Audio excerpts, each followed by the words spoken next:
So I'm scrolling through the feeds yesterday and I come across this very popular Instagram page where it's this video of this guy who is saying marriage is a business. Marriage is a business. And he goes on to explain why marriage is a business. And I'm like, oh God, here we go.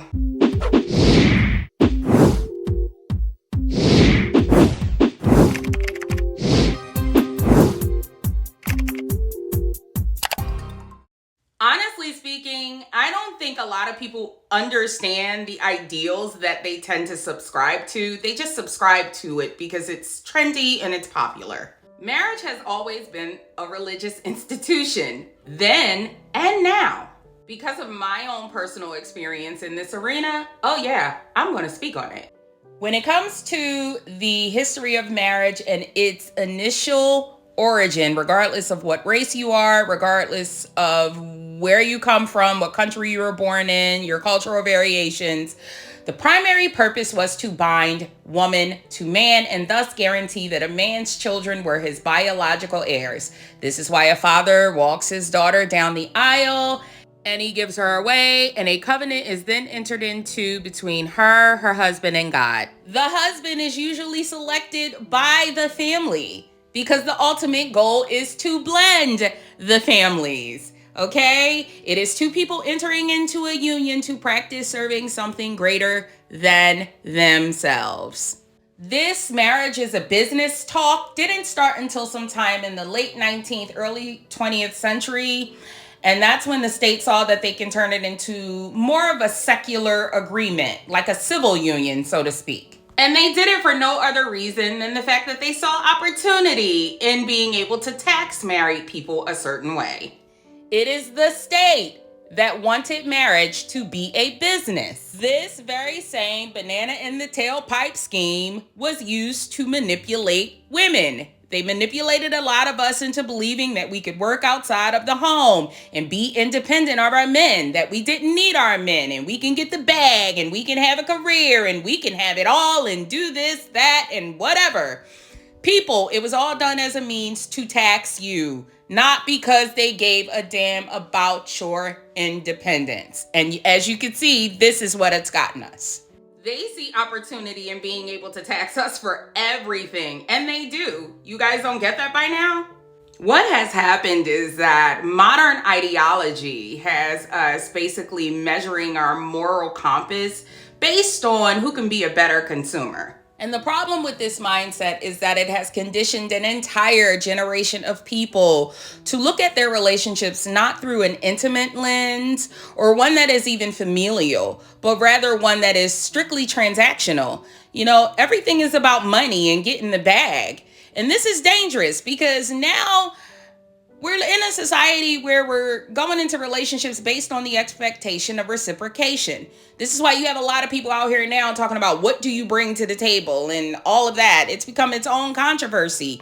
And it's because the primary concern with everybody is how do I benefit? What's in it for me? And ultimately what this has led to is a society full of people who treat marriage like a trade of goods and services. And that's sad to me because people who tend to do this flee when they don't get what they want.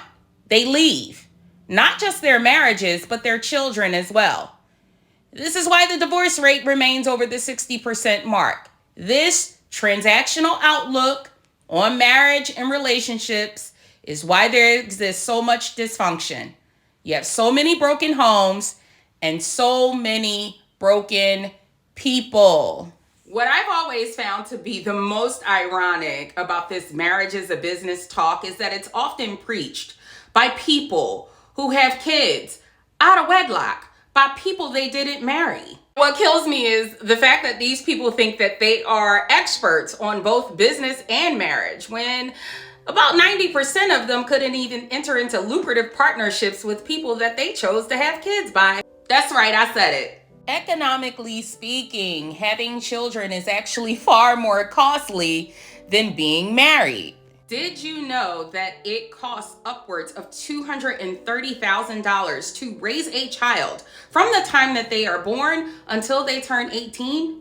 But this get the bag culture, coupled with this transactional outlook on relationships, has conditioned everybody to believe that there is nothing wrong with having a bunch of kids by a bunch of different people because, hey, we have money. We have money to spend and we can afford it. And this circles it back to a point I made a few moments ago about how society has basically conditioned us to measure our moral compass based upon how much money we have and what we're spending our money on. All of this get the bag culture we see, that's what it's all about. And a lot of people don't realize it. It's about being a better consumer and big spender.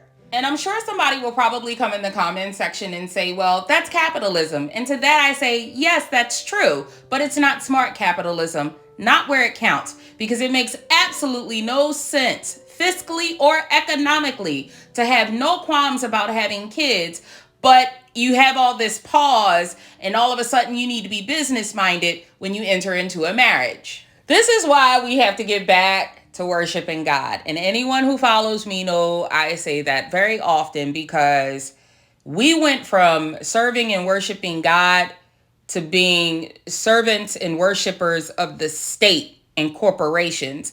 And I honestly don't think that we've realized that that's what we've subscribed to, but it is. We have adopted some very warped ideas about wealth and how wealth is actually built. Marriage is not a business. In fact, referring to it as such is what we keep getting wrong about marriage. And it has played a significant role in why those who do eventually get married can't even stay married. Don't get me wrong, understanding business is important. But it's also equally important to understand what marriage is. And the reality is that both words have their own singular definitions, okay? Families are the nucleus to wealth, not holding the bag and having a bunch of money to spend. It's about cultivating a personal template, a unit for giving and receiving and being able to inherit, not just from a financial perspective, but also within our communities. Because without families, there cannot exist a community. And without communities, there cannot exist any wealth. I am Faye Bishop, and I'll catch you guys next report.